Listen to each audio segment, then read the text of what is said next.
Hello दोस्तों, तो आज मैं एक्सप्लेन करने वाली हूँ बटरफ्लाई मूवी को। मूवी सस्पेंस क्राइम बेस्ड है, तो मूवी को एंड तक जरूर सुने क्योंकि मूवी का प्लॉट ट्विस्ट बढ़िया है। तो मूवी की शुरुआत में हमें एक क्राइम सीन दिखाई जाता है। एक बच्चे की डेड बॉडी दिखाई जाती है और पुलिस और बच्चे के पेरेंट्स की बातचीत से पता चलता है कि किडनैपर्स को पैसे देने के बाद भी उन्होंने बच्चे को मार डाला और ये बात न्यूज में भी बताते हैं। अगले सीन में हमें बटरफ्लाई सोसाइटी दिखाई जाती है और वहाँ एक परिवार दिखाते हैं। वैजयंती, उसकी बहन गीता और दो बच्चे चिन्नू और बन्नू। वैजयंती अपने बच्चों को पांडव और कौरव के बारे में नाइट स्टोरी बता रही थी। वैजयंती के घर उसकी मेड बेबी भी थी। बेबी बच्चों का ख्याल और घर का सारा काम करती थी। बच्चे बेबी को बहुत पसंद करते थे। अगले सीन में हम ये देखते हैं कि वैजयंती पेशे से एक वकील है और वो कोर्ट में एक केस जीत जाती है। तब हमें मालूम पड़ता है कि वैजयंती का हस्बैंड भी एक वकील है और वो दोनों सेपरेट रहते हैं और कोर्ट में वैजयंती का अपोजिट लॉयर कोई और नहीं, उसका हस्बैंड ही था। इसी दौरान हमें पता चलता है कि वैजयंती और उसकी बहन गीता दोनों अनाथ थे। वैजयंती 8 साल की थी और गीता 1 साल की तब उसके माता पिता की कार एक्सीडेंट में मौत हुई थी। तब से गीता वैजयंती को माँ बोलती है, हालांकि गीता तो उसकी सिस्टर है। कोर्ट से वापस आते वक्त वैजयंती रास्ते में 4 लोगों को मिलती है। वो 4 लोग वैजयंती को उनके भाई का केस लड़ने के लिए बोलते हैं।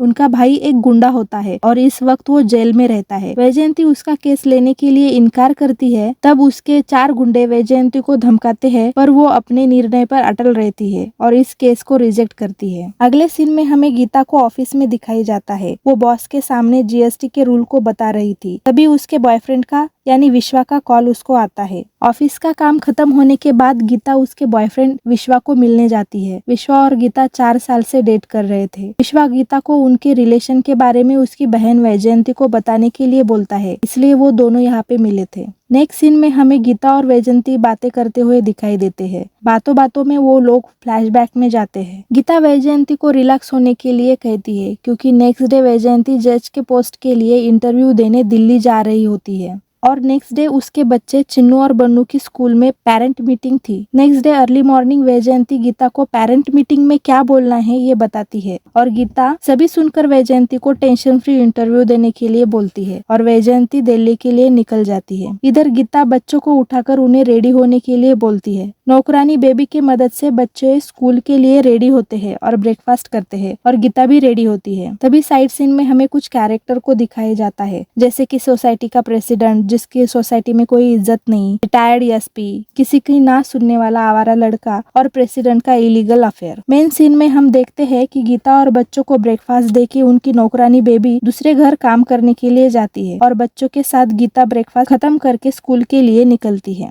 घर से निकलने के बाद जब गीता 9th फ्लोर से बच्चों को लिफ्ट से चलने के लिए बोलती है, तब बच्चे उसकी बात न मानकर सीढ़ियों से चल पड़ते हैं। गीता उनकी शरारत समझती है और वो खुद लिफ्ट से जाती है और बच्चों को सीढ़ियों से जाने देती है।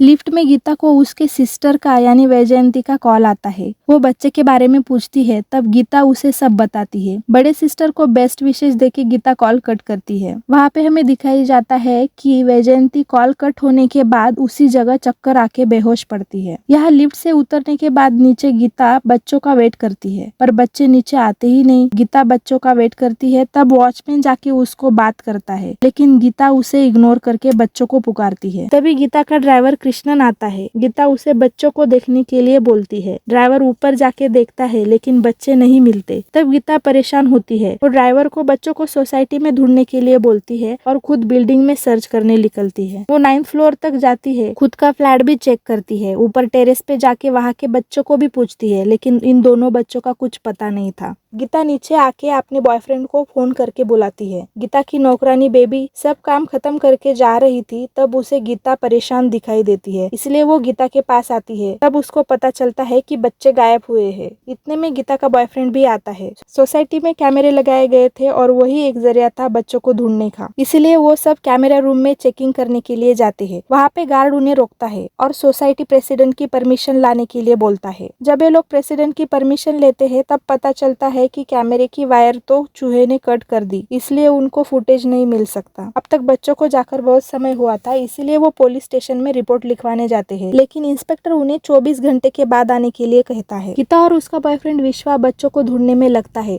विश्वा अपने दोस्त क्राइम ब्रांच कांस्टेबल कार्तिक को मदद के लिए बुलाता है। ये सब बिल्डिंग के हर एक फ्लैट की तलाशी लेते हैं, लेकिन कुछ नहीं मिलता। उस जगह एक फ्लैट 1 साल से बंद था, इसलिए वो छोड़कर सब जगह तलाशी ली जाती है, पर बच्चों का कुछ पता नहीं चलता। गीता को एक कॉल आता है। वो बच्चों के बदले 5 लाख की डिमांड करता है। गीता पैसों को अरेंज करके कॉल पर बताए गए तरीके से देती है, पर बच्चे नहीं मिलते। तब इनको पता चलता है कॉल किसी और का नहीं, सोसाइटी के उस आवारे बंदे का था। उसको पैसे की जरूरत थी, इसलिए उसने इनके बेबसी का फायदा उठाकर पैसों की डिमांड की थी। गीता इसको पुलिस के हवाले कर देती है। नेक्स्ट सीन में हमें ये दिखाते हैं कि गीता को सिक्योरिटी गार्ड बुलाता है। उसके पास कोई कुछ सामान छोड़कर गया था। गीता जब देखती है तो उसमें बच्चों के आइडेंटिटी कार्ड मिलते हैं और एक फोन भी। तभी फोन रिंग करता है। फोन पर किडनैपर होता है और वो गीता को बोलता है कि बच्चों को चाहती हो तो मेरे साथ गेम खेलो। गेम के कुछ रूल होते हैं, जैसे कि किडनैपिंग के बारे में किसी को कुछ बताना नहीं, पुलिस को इन्फॉर्म नहीं करना और हमेशा फोन को उठाना, किडनैपर को ट्रैक नहीं करना, उसको ही फॉलो करना और कोई चालाकी नहीं करना, क्योंकि वो सब देख रहा है। गीता सब रूल्स एक्सेप्ट करती है और वो गेम स्टार्ट होता है। गेम का नाम होता है बटरफ्लाई गेम। गेम के स्टार्टिंग में किडनैपर 15 लाख की डिमांड करता है।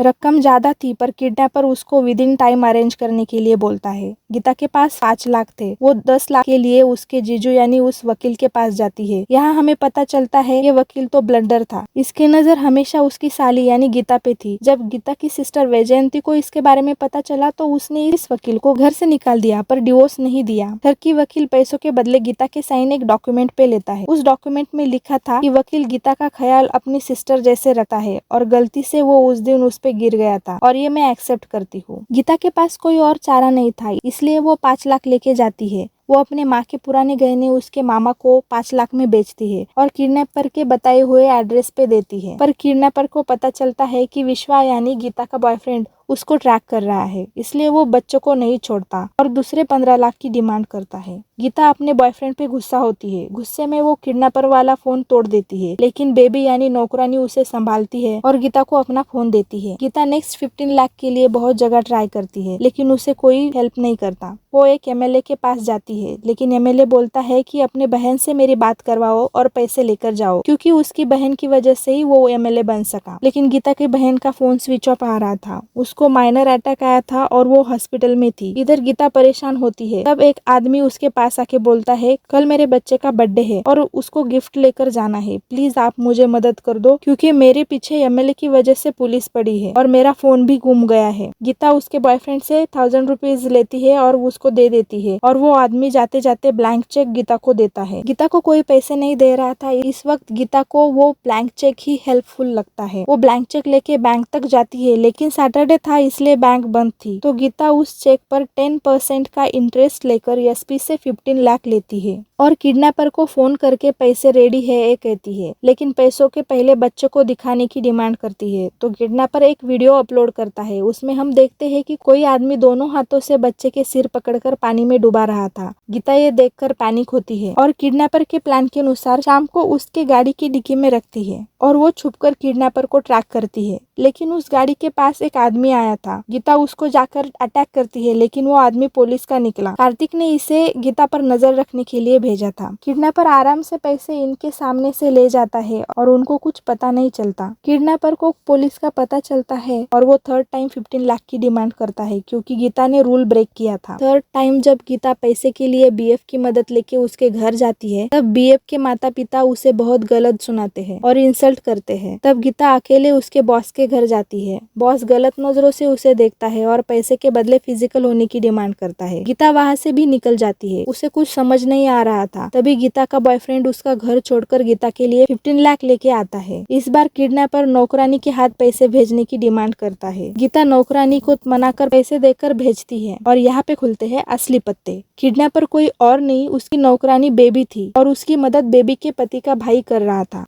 बच्चों का मासी को सताने वाला प्लान भी बेबी का ही था।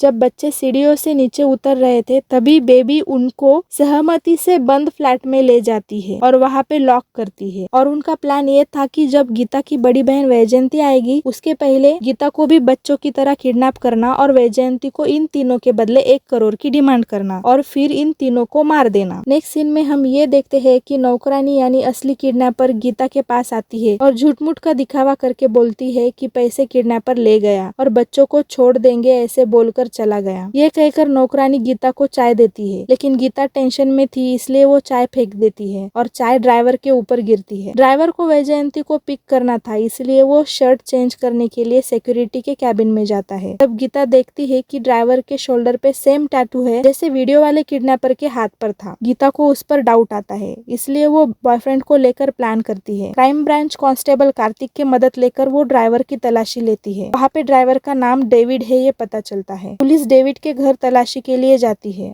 और गीता जब घर के लिए जाती है तब रास्ते में उसको टपरी पर एक आदमी दिखाई देता है जिसके पास सेम पैसों वाला बैग होता है। जब गीता के कहने पर उसका बॉयफ्रेंड उस आदमी के पास जाता है तब वो आदमी सीसीटीवी कैमरे रूम का गार्ड होता है। गीता का बॉयफ्रेंड उस गार्ड के पीछे भागता है। इधर गीता उन दोनों को ढूंढते ढूंढते डेविड के घर तक पहुंचती है। वहाँ वो कुछ फोटोज देखती है, तभी कोई आके उसके सिर पर मार देता है और वो बेहोश होती है। जब गीता को होश आता है तब उसके सामने नौकरानी बेबी थी। गीता समझ जाती है कि ये सब नौकरानी ने किया। नौकरानी के पास जाकर वो बच्चों को छोड़ने की रिक्वेस्ट करती है, लेकिन नौकरानी उल्टा उसको किडनैपिंग का प्लान बताती है और कैसे वो गीता के सिस्टर से 1 करोड़ डिमांड करने वाली है ये भी बताती है। तभी विश्वा यानी गीता के बॉयफ्रेंड का फोन आता है। नौकरानी गीता को फोन देती है और बोलती है ये तुम्हारा आखिरी कॉल होगा। ये बोलकर वो गीता के सिर पर डंडा रखती है। गीता का बॉयफ्रेंड उसे बोलता है वो कैमरा गार्ड पकड़ा गया है और वो कोई और नहीं नौकरानी बेबी का पति है और ड्राइवर बेबी का पिता है और पुलिस ने उन दोनों को कब्जे में ले लिया है और दोनों बच्चे चिन्नू और बन्नू मिल गए हैं। ये सुनने के बाद गीता नौकरानी के डंडे से नौकरानी को ही मारती है। नौकरानी मार खाने के बाद तड़प रही होती है। तभी गीता का सिक्योरिटी गार्ड आता है और हमें पता चलता है कि सिक्योरिटी गार्ड नौकरानी बेबी का भाई है। वो गीता पर हमला करके उसको घायल करता है, लेकिन गीता फिर से उस पर हमला करके उसे नीचे गिराती है। तभी गीता का बॉयफ्रेंड और पुलिस वहाँ पे आती है और उन दोनों को गिरफ्तार करती है। नेक्स्ट सीन में हम ये देखते हैं कि वैजयंती, गीता का बॉयफ्रेंड और वो 2 बच्चे चुन्नू और बन्नू आराम से न्यूज देख रहे होते हैं और न्यूज में दिखाई देता है कि एक ही घर के 5 लोग जो कि जेल में थे, कैदियों की फाइट में कल रात इनकी मौत हो गई। ये लोग कोई और नहीं वही 5 किडनैपर थे। तभी वैजयंती को कॉल आता है और सामने से एक आदमी बोलता है मैडम मैंने आपका काम कर दिया, अब तो मेरा केस ले लो। ये कॉल शुरुआत में दिखाई गई गुंडे का था जिसका केस वैजयंती ने रिजेक्ट किया। वैजयंती उसको कॉल पर कहती है कि मैं कल तुम्हारा केस अपने अंडर लेती हूँ और मूवी यहीं पे खत्म होती है। लास्ट कॉल के बारे में हम बताए तो गुंडे ने इन 5 किडनैपर को वैजयंती के कहने पर मार डाला था और उसके बदले वैजयंती ने गुंडे का केस अपने अंडर लिया था। मूवी के बारे में बात करें तो मूवी का कंसेप्ट बहुत अच्छा है। सेकेंड पार्ट में जो प्लॉट ट्विस्ट दिखाई दिया वो भी कमाल का है और सभी एक्टर एक्ट्रेस ने बहुत अच्छा परफॉर्मेंस किया है। आपको ये एक्सप्लेनेशन कैसी लगी हमें कमेंट में जरूर बताएं और आप किसी मूवी का एक्सप्लेनेशन सुनना चाहते हो तो उस मूवी का नाम भी कमेंट में जरूर बताएं। वीडियो को लाइक करें, चैनल को सब्सक्राइब करें और प्लीज प्लीज प्लीज हमारे चैनल को सपोर्ट करें। तो मिलते हैं अगली वीडियो में, तब तक स्टे हैप्पी।